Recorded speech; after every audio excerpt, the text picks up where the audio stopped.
welcome to this Liverpool news roundup here on Anfield Agenda. Wasn't planning on making a video this morning, but there is some breaking news, and that is that Conor Bradley's season, unfortunately, is over. We're going to go through that. We're going to go through some of the press conference quotes from Arne Slot ahead of the game against Barnsley, who's in contention, who's not, has he learned any lessons from last year's FA Cup, and a few other bits and pieces as well. So please do, before we get into it, hit the like button, hit the subscribe button, and let's jump straight into the news. Let's start off with the bad news then. This is from James Pearce, who has confirmed, unfortunately, Conor Bradley's season is over. The good news is there was no ACL rupture, so that is some good news at least. But it says here, the right back will undergo surgery in the coming days. No ACL rupture, but damage in both bone and ligaments in his left knee. So, look, really not ideal. Possibly some hope around the fact that it's not an ACL injury. Maybe it will only be like, let's say, 6 months rather than 9 months to a year. But it is looking very bad for Conor Bradley. He will miss the remainder of the season, which is such a blow because he has been so good when he's been playing.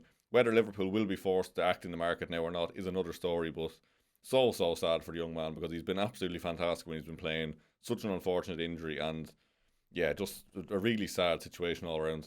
A little bit on that from Lewis Steele actually this morning as well. He said Liverpool have thus far remained firm on their stance that they will not act in the January transfer market due to their injuries, but it remains to be seen whether the Bradley blow changes that. So we could see some links with right backs coming out. There was one this morning as well from Class LFC who said that Liverpool among clubs interested in Feyenoord's Gvairo Reid after Conor Bradley injury. The 19-year-old debuted under Arne Slot in February 2024. Feyenoord open to selling at right price. Liverpool face competition from Manchester City. Frimpong to be utilised more often at right wing if deal goes through. So one to keep an eye on. We might see a right back come in. It's really hard to guess at this point because this news is so fresh to us now that Conor Bradley is out for the rest of the season. So maybe we do sign someone young. Maybe we sign someone a bit more experienced even for 1 or 2 years. I don't know what the plan is. Maybe there's a loan. There's some sort of plan in place, I'm sure, because we can't go through the season with just Frimpong at right back when he's being utilised at right wing more so. We can't afford to take Dominic Szoboszlai out of midfield the whole time to put him at right back. Joe Gomez, of course, is a great option at right back, but we can't really be risking playing all of our centre backs on the pitch at the same time either, and he himself is injury prone, so we probably do need some backup there. One to keep an eye on. Will we actually move for maybe a centre back who can play right back as well is the way to go here. That probably would be what I'd be thinking, like someone who can cover both centre back and right, because we desperately need both in all honesty at this point. So keep an eye on that situation. Some of the press conference quotes then. This was recorded straight after the Arsenal game, and Arne Slot was speaking if Jayden Danns will be available. He said, "No, he's not fit enough. No, not even training if I'm correct." Like the fact he doesn't even know if he's training or not. Surely he should know these things. Like he's the manager. But he went on to say, one of the players that got a stress fracture because he was young and from what we've been told was a bit overtrained. That's why we're so careful with Rio Nguimoha that he's 2 days a week off the pitch if that's possible, to not have that same situation with him. But Jayden is definitely not available in the short term. It's interesting to see there, to be fair, that he's speaking about Rio Nguimoha there, and maybe that's why he's not playing too much. Maybe it is just he's seen what's happened with Jayden Danns and other players, like even Stefan Bajcetic had his injury problems. Maybe it is just a case of being careful, not wanting to play him too much and overexert him, but he still should be getting more minutes, let's be honest. But I can understand some of what he's saying here in the sense that you don't want to overtrain or overwork these young lads, especially when they are that young as well. They have to let their bodies develop naturally and just slowly, gradually build up to this rather than being thrown in the deep end and then suffering with long-term injuries like the likes of Jayden Danns and Stefan Bajcetic have. Speaking on Federico Chiesa then, Arne Slot said, "I spoke to him 2 days ago and he said he played more in the recent weeks than he ever did before under me, but he is one of the players that could feature in that game, definitely."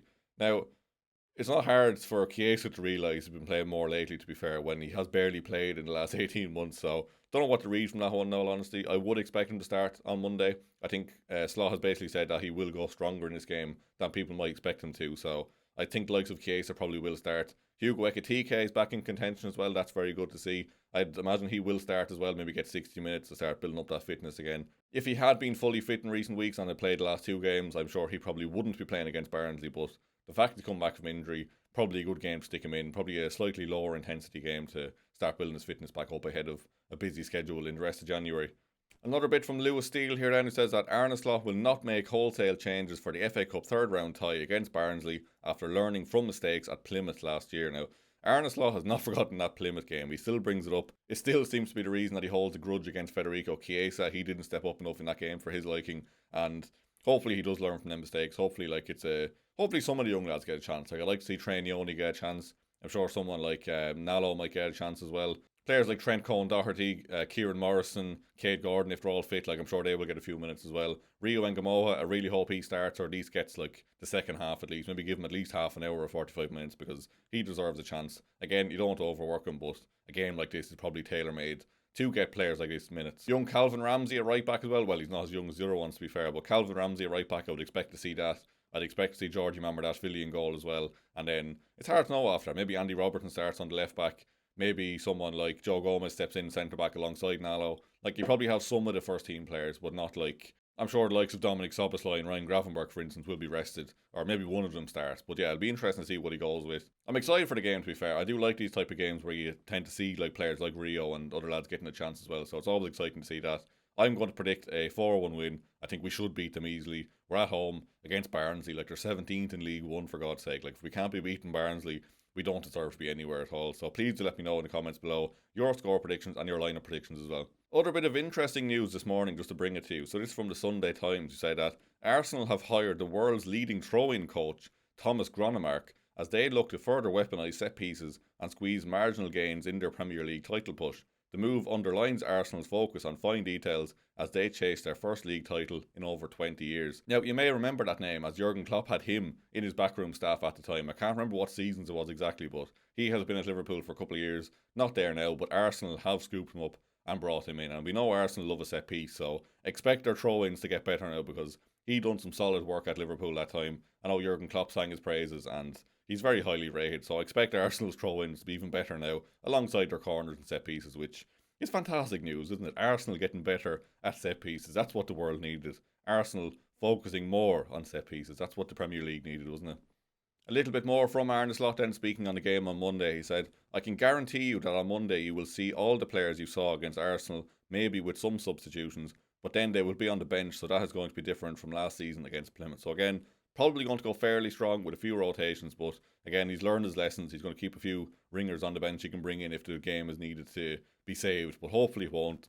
Again, Barnsley, no disrespect to Barnsley at all, but we should be beating them. But then again, Macclesfield Town knocking out Crystal Palace yesterday, that was a shock. Wrexham knocking out Nottingham Forest, wasn't it, as well? Like, shit happens really, doesn't it? Shit does happen, so let's be at our best. Let's play a fairly decent team, have some good players on the bench as well to bring in if we need to change the game, but I'm expecting nothing less than a comfortable victory in this one. Quick shout out as well to Mo Salah over at AFCON. They are into the semi-final of the AFCON, taking on Sadio Mane's Senegal. So this is going to be absolute box office. Sadio Mane versus Mohamed Salah. They met in the final of it a couple of years ago, which was a great game. I think that went to penalties if I remember correctly, but that rivalry is coming back, or well, you could say rivalry. They used to be teammates, to be fair. They did have their little back and forths and stuff, but I'm sure like they do very much respect each other and stuff. But this will be a very interesting game to keep an eye on. Mo Salah has been speaking about how well he's been playing. He's been scoring goals, he's been getting assists, and he's been really enjoying himself over there by the looks of it. So hopefully when he comes back, he'll be fresh. Hopefully he comes back with the trophy, shoved in Jamie Carragher's face, gets back to form for Liverpool, gets back into the team,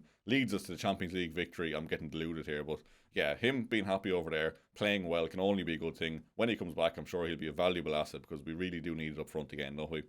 That's all from me this morning anyway. If you did enjoy the video, please do hit the like button, subscribe button before you head out. I don't think Craig's doing anything today. He's taking a well-deserved day off as he has a cold, so I said I'd step in and do this video.